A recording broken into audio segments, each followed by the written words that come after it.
ఈ పెండిమిథిలిన్ తోటకూరలో స్ప్రే చేయకూడదు. రైతులు అలికినాక 3 రోజుల్లోపు పెండిమిథిలిన్ స్ప్రే చేయకూడదు.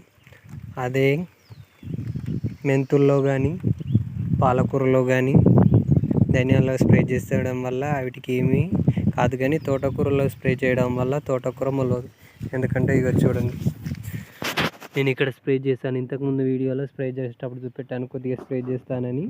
ఇప్పుడు స్ప్రే చేశాను చూడండి. స్ప్రే చేయండి తోటకూర మొలిచింది, కానీ స్ప్రే చేసింది తోటకూర ఏం మాత్రం మొలవలేదు. ఎక్కడనో ఒక చెట్టు మొలిసింది.